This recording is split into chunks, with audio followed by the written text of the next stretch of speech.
Good evening po mga kababayan, ma'am sir. This is Jam, the Filipino channel lang yung pumikot. So today is August 30, 2025. At tayo ngayon ay papunta dyan sa St. Luke's Medical Center, BGC po yan.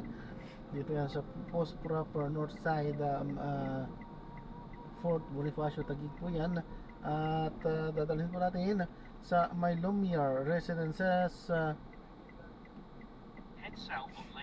Andali lang po Lumiere Residences, West Tower sa may Pasig Boulevard, Bagong Ilog, Pasig City po yan. Excuse me po. Ayun, okay po. So magbabalik po tayo mamaya unti pag nakuha na po natin.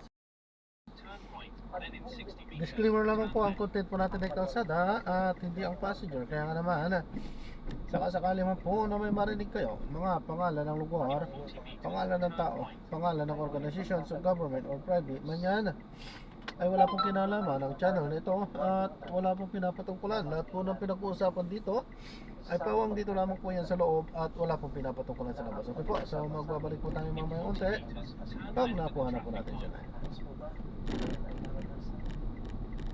Nais mo ba kayo ay maging kaganapan ng buhay? Kung yan ang nais mo, nais kong hangayaan ka mo din sa isang pagkakataon.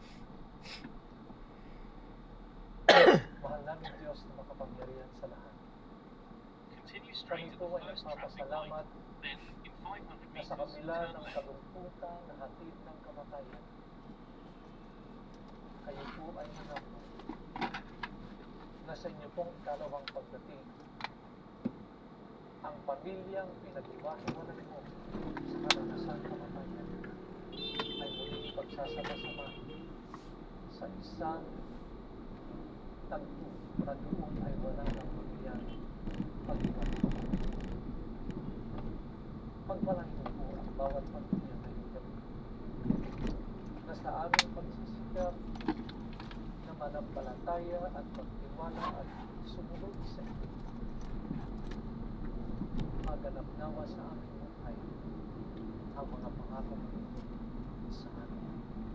Ito po aming hiling at patuloy na natin sa matamis na pangalan ng aming Panginoon na si Jesus. Amen and amen.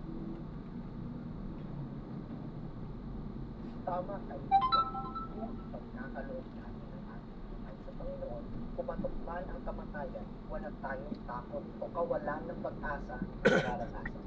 Sapagkat alam natin na ang kamatayan dulot ng kasalanan ay inapina ng Panginoon nang ibigay niya ang kanyang buhay upang tayo magkaroon ng buhay na walang hanggan. Nais mo rin maranasan ang ganitong kapanatagan sa buhay. Halika at lumapit kayo sa Panginoon. Itinagagalak namin na makasama kayo sa ika-4 na bahagi ng ating pag-aaral. Samahan muli kami bukas sa ganito ring oras at ating matutunghayan ang mga pamantayang nararapat at makakapaggabay sa ating pamilya. Kaya kaibigan, kung ang nais mo sa bahayang pinagbubuklod ng pag-ibig at nagtitiwala sa pangako ng Panginoon, huwag kalimutan na ikaw at ang iyong tahanan ay kabilang sa Pamilyang Mahal ng Diyos. Maraming salamat po at pagpalain tayo ng Panginoon. Nahirap gumraduate.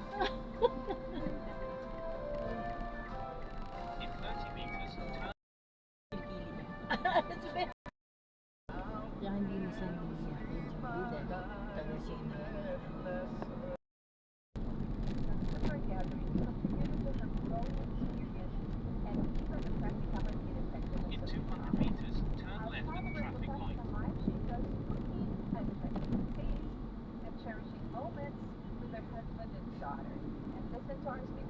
In 200 meters, turn left at the traffic light. In 100 meters, turn left at the traffic light.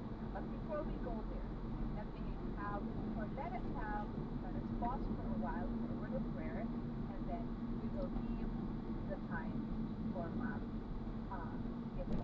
Let's pray.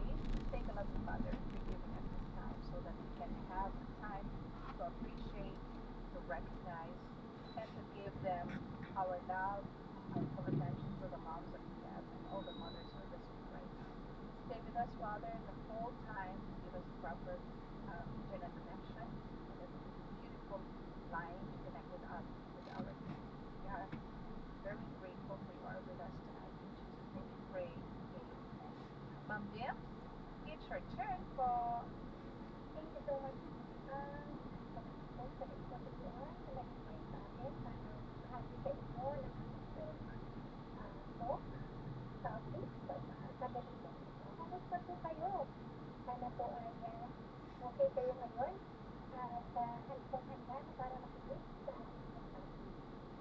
Ayan. So, nais ko po kumuha kayo ng topic, ballpen at papel para makapagsulat po kayo ng mga importanteng bagay habang ito po ay naghahanda upang share ang itong PowerPoint presentation.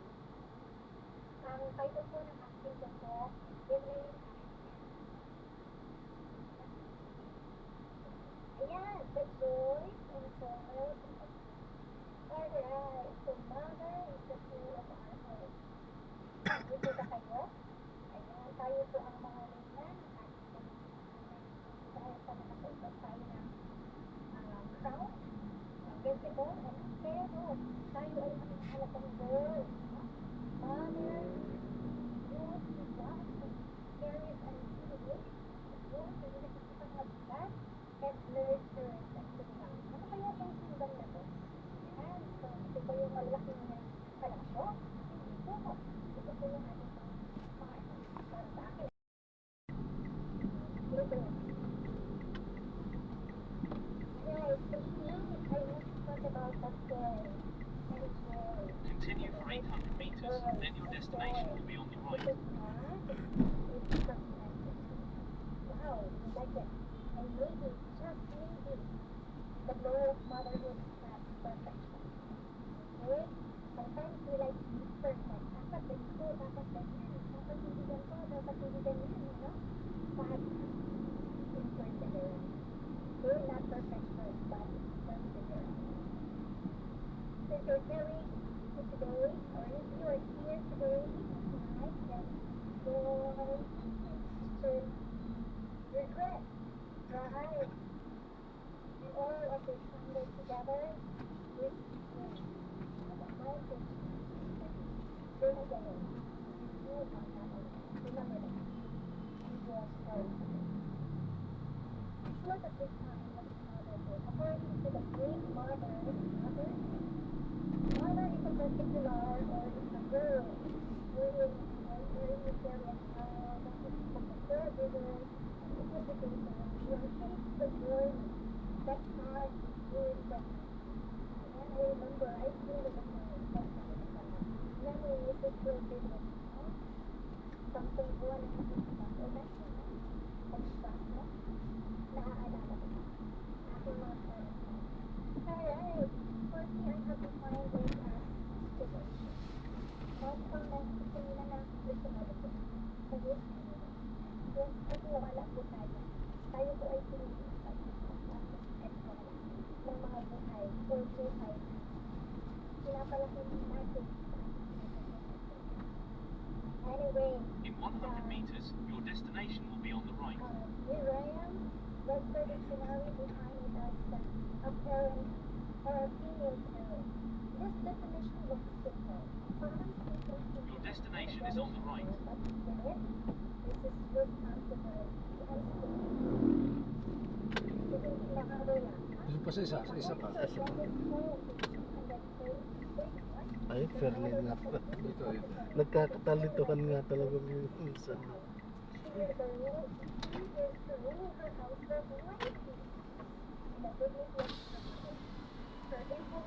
Drop off po. Thank you.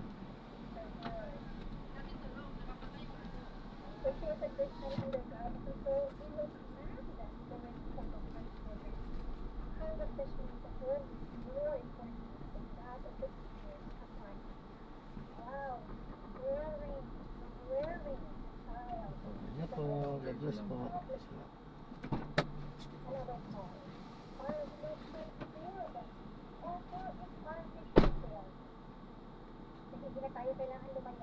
Ayan, so na-drop na natin sila. So maraming salamat po sa panonood. Hanggang sa muli po, ingat. God bless. Paalam po muna. Pansamantala at tayo ay